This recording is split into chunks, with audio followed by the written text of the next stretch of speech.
the Ask Ronde question on tap comes from James. What's up, Ronde? James Hill here. Hope you're doing well, sir. Quick question for Ask Ronde today. What team are you most excited to see the Tampa Bay Buccaneers play this upcoming season? Would love to hear your thoughts and opinions on this. James, great question. I'm going to pick a home game, and there's between two for me. I want to see John Lynch, so I like when San Francisco comes to town. You know, our legend, our Ring of Honor, John Lynch when he comes to town. But San Francisco probably number 2 on the list. They're a team that has been the class in the NFC West for years, even though the Rams won the division last year. I think this team that's going to be on a bounce back, and I think they're a fun team to watch us play because of the way they play defense. And I think they're one of our best challenges on that side of the ball. But number 1, it's pretty easy for me. It is the Ambetter Health game when we play the Buffalo Bills. And if you didn't know, the Bucs are sponsoring games now. Yeah. And charging tickets for watching practice. Right. So you got to make money. Got to make money. All right. Well, that's the that's the preseason game. So we play this team twice, and it's part of the reason why I want to see them.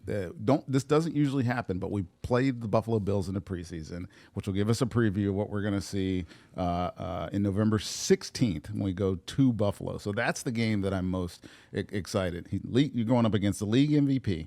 All right, you've been there twice, I think, here in the past couple of years to Buffalo and haven't been able to find ways to win. Highmark Stadium is a pain in the butt to play in. Great fans, challenging weather, if you will, and really good football team that has generally been the class of the AFC for the past 4 or 5 years. So that's the game I'm most looking forward to. It's at that time in the year when you should be rounding into what will be playoff shape. You know, you want that last quarter of the season. You want to be playing your best ball, and we'll see if the Bucs are playing their best ball November 16th when they go up to Buffalo. Baker versus Josh Allen. It's must see. Yeah, it's going to be an awesome affair up there in Buffalo, New York. Date of that matchup, November 16th. It's a Sunday 1:00 game, and of course they do play in the preseason on WFLA News Channel 8. Yes. That is a game at Raymond James Stadium, August 23rd, 7:30 kickoff time. Let's get to the next Ask Ronde question. And this Ask Ronde question I love because last week we had a drawing for Jerry, and Jerry came by.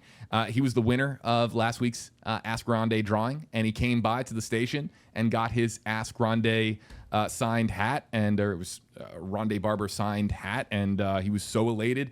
And he was the drawing winner last week, and this was his question. Here it is.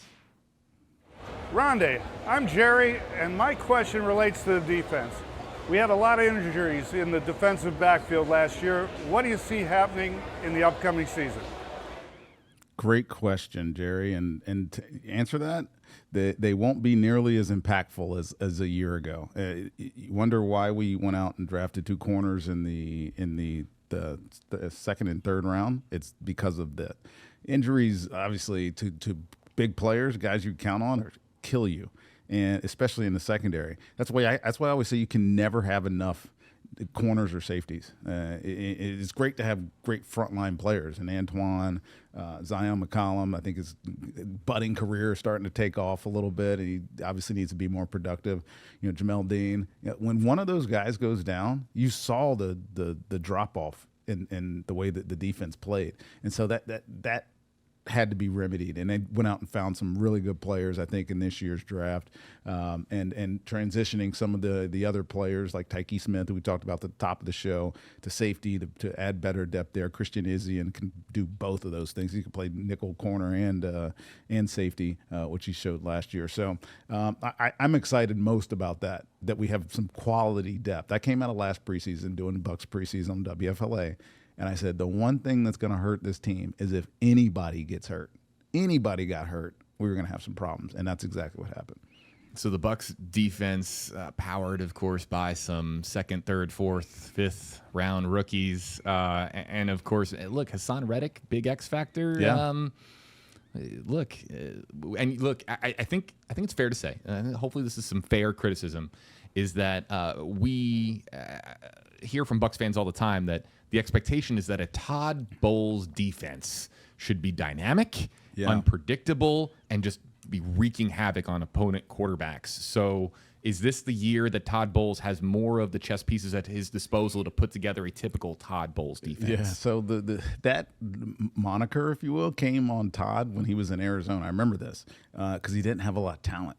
He didn't have a lot of great players on that Arizona team. He had a couple, and he could do some really cool things with them. He had Patrick Peterson, right? He had some Calais Campbell was on those defense, but like in general, they didn't have a ton of pieces. So the dynamic version of Todd Bowles' defense, I don't think when you have a bunch of great players is the best version of his defense. I think you put great players, and they have a lot. Vita Vea, Kalijah Cansey, Hassan Reddick, Yaya Diaby, all on the front five. You got potential Hall of Famer Levante David in the middle.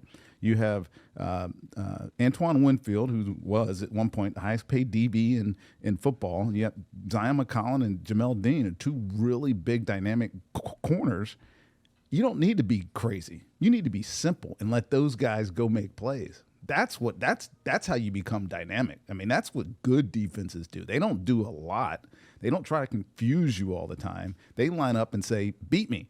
And I think at times last year that trying to do too much on defense got them in trouble, especially with some players that, were young and didn't have a lot of experience. So I think what they did this offseason, going and getting Hassan Reddick, drafting Benjamin Morrison and Jacob Parish, is in an effort to not have to use 1,000 different pieces to put out a good defense. Let the good players line up and just go play. Like Hassan Reddick will be on the left side every single snap on defense. Yaya Diaby's had to adjust to learn to play on the right side every single snap on defense. That's how this defense is going to look this year. And hopefully guys like Savasier Dennis, who are stepping up, and Tyke transition into really good players in their roles this year. Let's give it up for Jerry for an awesome question. Sending that in, of course, to AskRonde.com. You can send in your video questions to AskRonde.com, and that brings us to the portion of the show with we have a new winner that's going to be drawn out of the Ask Ronde, what do you call that thing? I don't know, the spinning Ronde thing. Spinning Ronde, yeah, that's what we're going to call it, the spinning Ronde thing. It's got a big Advent Health and Renewal by Anderson logo on it. So a blue one first for the prize, what we're giving away on this episode. Again, if JB Buno's name comes out of here, they're all JB. I'm just not going to even read it. All right. The 50th season hat. Wow. Woo-hoo! Okay, that's cool. That's 50th really season. cool. Shout out for the Bucs for their 50th season. Lot more to come on that, by the way. Winner is Jonathan McKay. Jonathan McKay. You've won a signed 50th anniversary Tampa Bay Buccaneers hat, thanks to Ask Ronde and AskRonde.com to make your way into the weird, clear, spinny thingy. We need a better name. We need a better name. We're gonna work on the name. You submit your video question to AskRonde.com. No gimmicks. All you got to do is send in a video question and quite literally be on the show. AskRonde.com, folks.